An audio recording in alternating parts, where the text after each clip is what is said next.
I'm Ryan Perry, and this is my presentation on my future resume.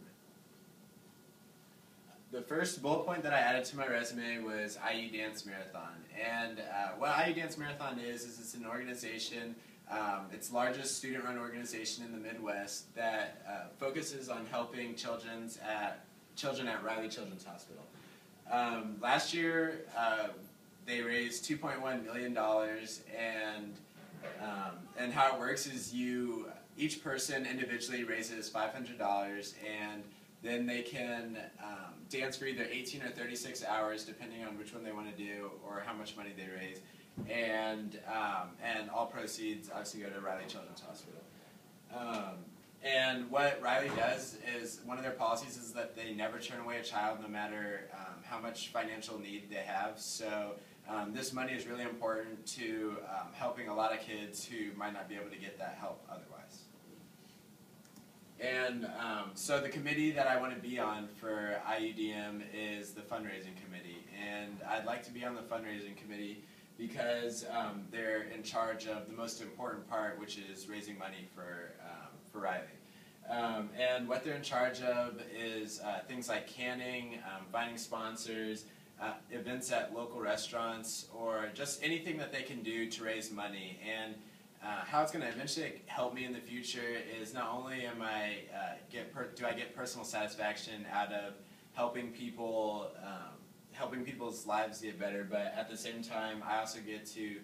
kind of learn how to be a leader by because it's what you make out of it. So if you decide that you wanted to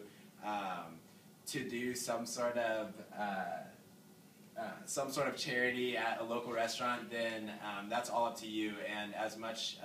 you have to find a way to make it appealing to both the business owner and somehow raise enough money for a dance marathon for it to be worth it. And then the next organization I chose was Habitat for Humanity, and I chose Habitat for Humanity because it's also a really good philanthropic event, and it kind of interested me at first because it's a pretty clever economic concept of being able to help people who normally wouldn't be able to afford the houses that they get from Habitat for Humanity, but instead, because other people are building it, the whole cost of labor is sort of taken out of the equation. And then also, in addition to that, you get to be a self-leader. So, I mean, if you really wanted to, you could sit on the side at the house builds and just not actually do anything, and then put it on a resume. But then at the same time, if you wanted to, you can work really hard, stay later, and it's also just kind of something where you get as much out of it as you put into it. And then in addition to that is you get to work with groups and learn how to work with different type of people, and since it's hands-on work, there's a lot of communication that's necessary for it. And then also the people you're working with are just a diverse group of people from all sorts of ethnicities and economic backgrounds, and then finally you're actively involved with the families and community, and it kind of shows that you are willing to get down and dirty to kind of to help someone else that you may be in a better position than, and that's really important to businesses. And then the next point that I added was the consulting workshop. Eventually, my career goal is to be a consultant, so it only made sense to try to get into the consulting workshop. And some of the things that consulting workshop helps with is, first of all, networking. And that's probably the biggest thing, is that you get to meet a lot of recruiters and a lot of people that people not in the consulting workshop don't get those sort of privileges. And then in addition to that, you get real-life case experiences where actual companies like Target or McKinsey or kind of any company can come in and know that they're such bright students that they can kind of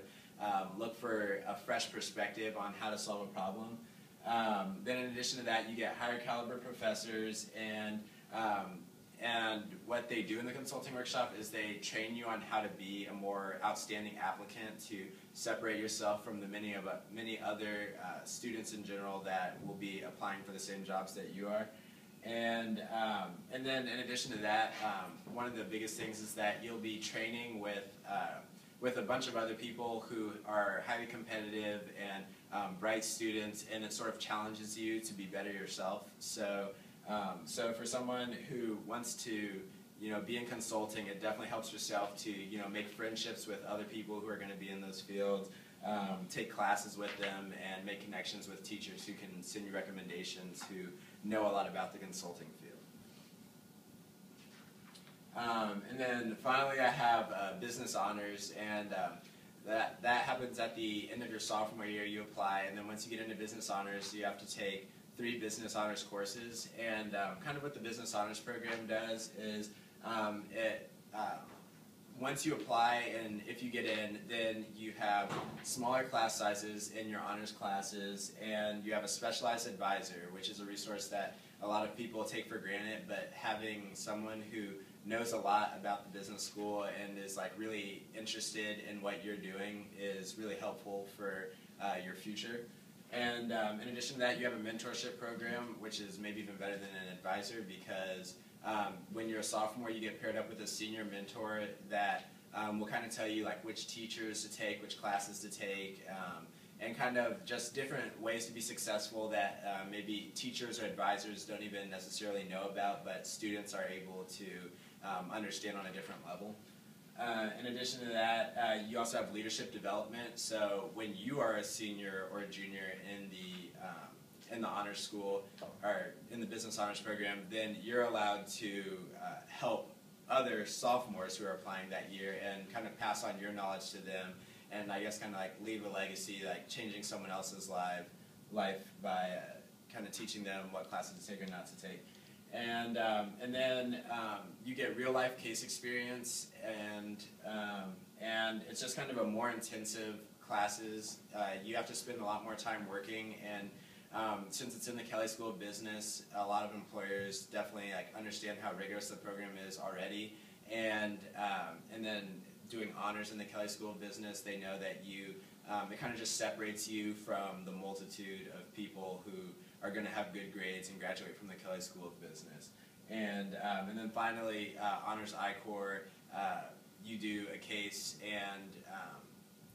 it's just a lot more intensive, and you learn a lot more than had you not been in the honors program.